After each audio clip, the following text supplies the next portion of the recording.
সাকিবিয়ানরা cinema hall মালিকদের দৌড়াদৌড়ি শুরু।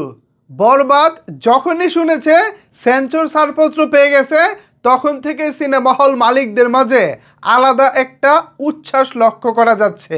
গতকালকে রাতেই তাদের বেশ কয়েকজনের সাথে আমার কথা হয়েছে। কথা বলার পর আমি যা বুঝতে পারলাম তা শুনে রীতিমতো আমি অবাক। তারা কি বলেছেন চলেন বিস্তারিত আলোচনা করি আজকের এই ভিডিওতে। আপনাদের সাথে রয়েছি আমি ওয়াসিম। ভিউয়ার্স, হল মালিকদের প্রথম বক্তব্য ছিল, ভাই আপনি তো জানেন শাকিব খানের সিনেমা দিয়ে আমরা ম্যাক্সিমাম সময় 6 মাস কিংবা 1 বছরের লসটা কাভার করি। আমরা সবাই তাকিয়েছিলাম বরবাদের দিকে। যখনই শুনেছি বরবাদ নিয়ে সেন্সর বোর্ড এবং মন্ত্রণালয় তালবাহানা করতেছে তখন আমরা টেনশনে পড়ে গিয়েছিলাম এবার ইটটা না জানি আমাদের মাটি হয়ে যায়। যাক, শেষ পর্যন্ত বরবাদ আসতেছে, এখন আমাদের খুশির দিন। এরপর আমি প্রশ্ন করেছিলাম, এই যে শাকিব খান আপনাদের জন্য দিন দিন নিজেকে অন্য এক উচ্চতায় নিয়ে যাচ্ছেন এবং ভালো ভালো কাজ দেওয়ার চেষ্টা করতেছেন, হল মালিক হিসেবে আপনারা এই বিষয়টিকে কিভাবে দেখতেছেন? তখন অনেকেই মন্তব্য করে বলেছেন, শাকিব খান যে দিন দিন পরিবর্তন হচ্ছেন এর জন্যই তো আমরা আশার আলো খুঁজে পাই। শাকিব খান ভালো ভালো কাজ করবেন, সেই কাজগুলো সুপার ডুপার বাম্পার হিট হবে, প্রযোজক ভালো ব্যবসা করবে, পাশাপাশি আমরা হল মালিকরাও কিছু টাকা লাভের মুখ দেখব, আমরা তো এটাই চাই। এরপর আমি জিজ্ঞেস করেছিলাম যে বরবাদ তো অনেক বড় বাজেটের সিনেমা, আপনারা হয়তোবা ছবিটা আনতে গেলে একটু রেন্টাল বেশি হতে পারে অতীতের তুলনায়। তখন তারা বলেছে রেন্টাল কোনো বিষয় না, শাকিব খান আছে মানে আমাদের এটাই যথেষ্ট।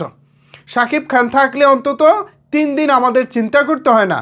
ঈদের দিন, ঈদের দ্বিতীয় দিন, তৃতীয় দিন, এই 3 দিন তো আমাদের ভরপুর ব্যবসা থাকে। এরপর যদি ছবির মান ভালো হয়, ছবির কোয়ালিটি ভালো হয়, তাহলে পরের দিন থেকে ছবি কথা বলতে শুরু করে। আমি যখন তাদের সাথে কথা বলতেছিলাম না, আমার কাছে ভিউয়ার্স মনে হচ্ছিল যে আমি যেন একটা অন্যরকম স্বপ্নে ভাসতেছি। এত সুন্দর করে হল মালিকরা কথাগুলো বলতেছিলেন এবং বরবাদ নিয়ে এতটাই উচ্ছ্বাস প্রকাশ করতেছিলেন যে আমি নিজেই মনে হচ্ছিল যে আমি নিজেই হল মালিক। আমার মন চাচ্ছিল আমি একটা হল খুলে বসি, বাট সেই স্কোপ নাই, সেই ওয়ে নাই। আমার জেলা শহর নরসিংদী সদরে এই মুহূর্তে কোনো সিনেমা হল নাই। এর চাইতে দুঃখজনক আর কী আছে বলেন তো? বাংলা সিনেমা প্রেমী বলেন বা সাধারণ দর্শক যারা বিনোদন প্রেমী দর্শক, তাদের জন্য এর চাইতে দুঃখজনক আর কি আছে? আমাকে সিনেমা দেখতে হলে চলে যেতে হয় এদিকে 2500 গোপালদি অথবা মাধবদী, মাঝে মধ্যে আমাকে ম্যাক্সিমাম সময় ঢাকা চলে যেতে হয়, কারণ আশেপাশে যে হলগুলো আছে এগুলোর তুলনায় সিনেপ্লেক্সের মানটা একটু বেশি ভালো, আপনারা নিশ্চয় জানেন সিঙ্গেল হলের তুলনায়।